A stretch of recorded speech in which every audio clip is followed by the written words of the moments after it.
हम प्रार्थना करें। हे प्रभु तेरी कृपा हर क्षण हमारा मार्गदर्शन और सुरक्षा करे। ये हमें भले कर्मों में सुदृढ़ बनाए रखे।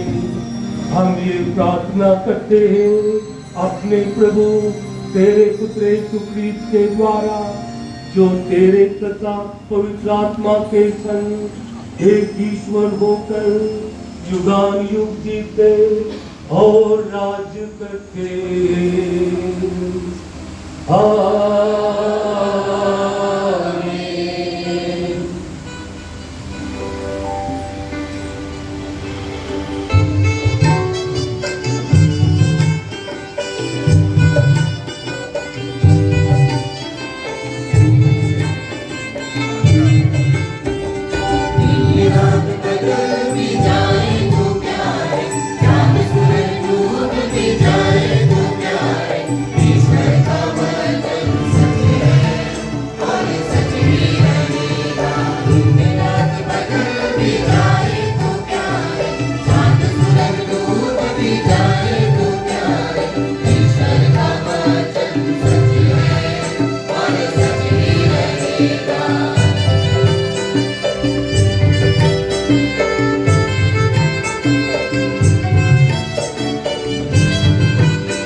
हे पवित्र आत्मा, आकर अपने विश्वासियों का हृदय भर दे और उन पर अपने प्रेम की आग सुलगा। अपनी आत्मा भेज दे और वे पुनः सृष्ट किए जाएंगे और तू पृथ्वी का रूप नया कर देगा।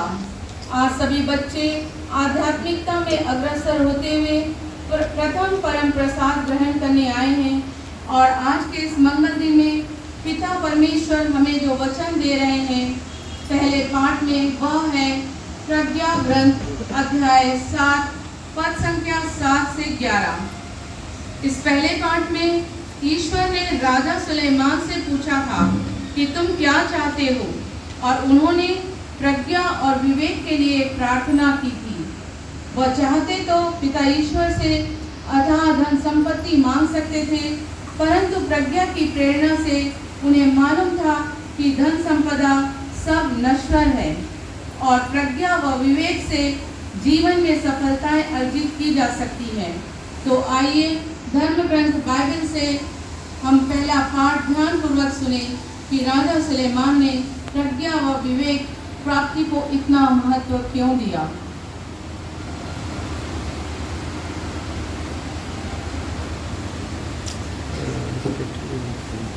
पहला पाठ प्रज्ञा ग्रंथ अध्याय 7 पद संख्या 7 से 11 तक। उसकी तुलना में मैंने धन दौलत को कुछ भी नहीं समझा।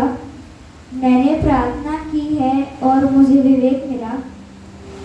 मैंने विनती की है और प्रज्ञा का आत्मा मुझ पर उतरा।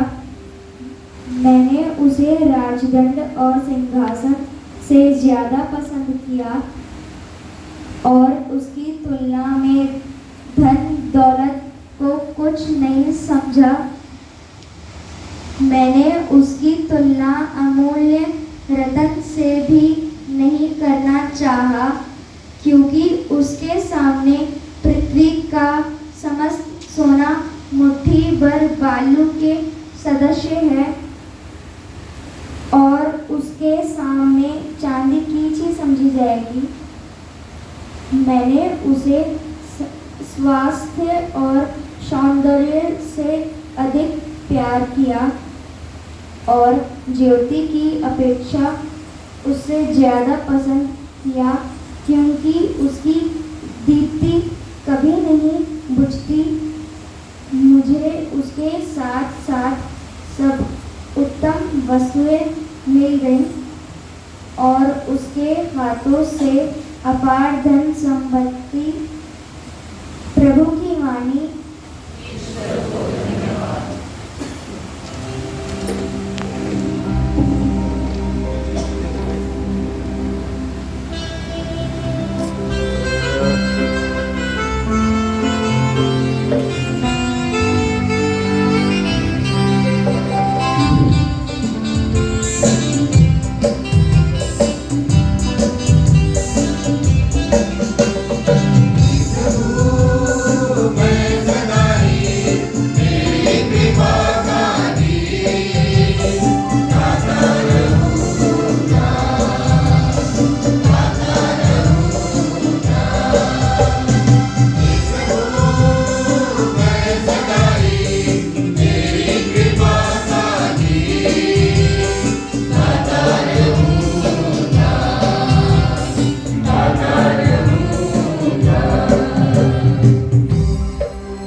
पत्र अध्याय 4 पद संख्या 12-13 से लिया गया है, जिसमें संत पौलुस हमें बताते हैं कि ईश्वर का वचन हमें परिशुद्ध कर नवीन जीवन की ओर अग्रसर करता है। संत पौलुस हम सभी से वचन को आत्मसात करने के लिए कहते हैं, क्योंकि ईश्वर का वचन जीवन और सशक्त है। इसे पाने के लिए हमें उसी तरह तरसना चाहिए जैसे हिरनी जलधारा के लिए तरसती है, और हमारे वचनों की प्यास से तृप्ति के द्वारा ही हम अपने जीवन काल का विवरण पिता को निर्भय पूर्वक दे पाएंगे। तो आइए हम आज का दूसरा पाठ ध्यान पूर्वक सुनें।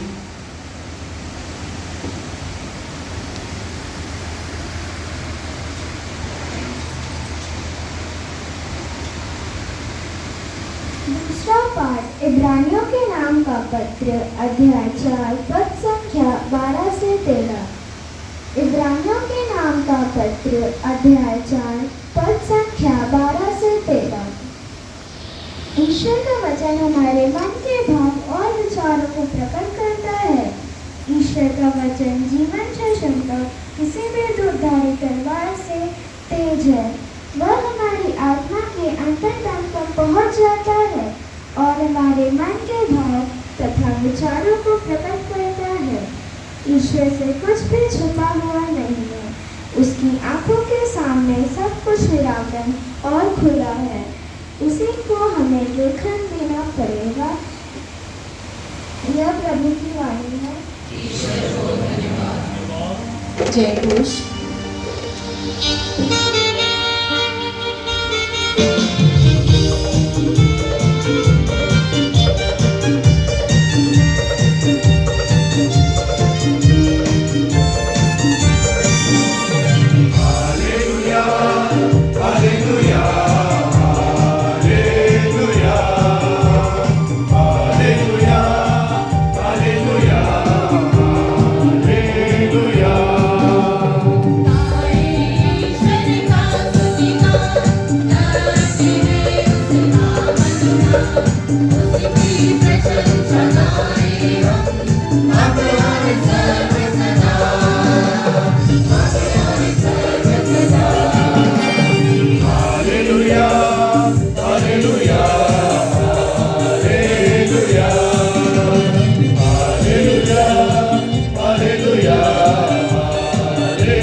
प्रभु आप लोगों के साथ हो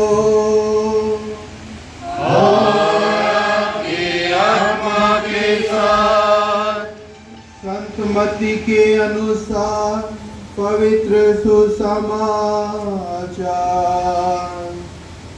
हे प्रभु तेरी महिमा हो।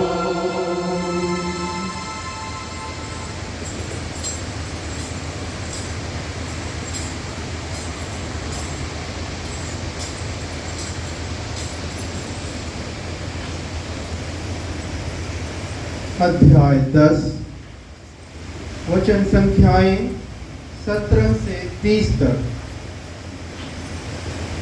यीशु प्रस्थान कर ही रहे थे कि एक मनुष्य दौड़ता हुआ आया और उसके सामने घुटने टेक कर उसने यह पूछा, भले गुरु, अनंत जीवन प्राप्त करने के लिए मुझे क्या करना चाहिए? यीशु ने उनसे कहा, मुझे भला क्यों कहते हो? ईश्वर को छोड़ और कोई भला नहीं। तुम आज्ञाओं को तो जानते ही हो, हत्या मत करो, चोरी मत करो, व्यभिचार मत करो, झूठी गवाही मत दो, किसी को मत ठगो, अपने माता पिता का आदर करो। उसने उत्तर दिया, गुरुवर, इन सब का पालन तो मैं अपने बचपन से ही करते आया हूँ। यीशु ने उसे ध्यान पूर्वक देखा और उनके हृदय में प्रेम उमड़ पड़ा। उन्होंने उससे कहा, तुम में एक बात की कमी है। जाओ अपना सब कुछ बेचकर गरीबों को दे दो और स्वर्ग में तुम्हारे लिए पूंजी रखी रहेगी, तब आकर मेरा अनुसरण करो। यह सुनकर उसका चेहरा उदास हो गया और वह बहुत उदास होकर चला गया, क्योंकि वह बहुत धनी था।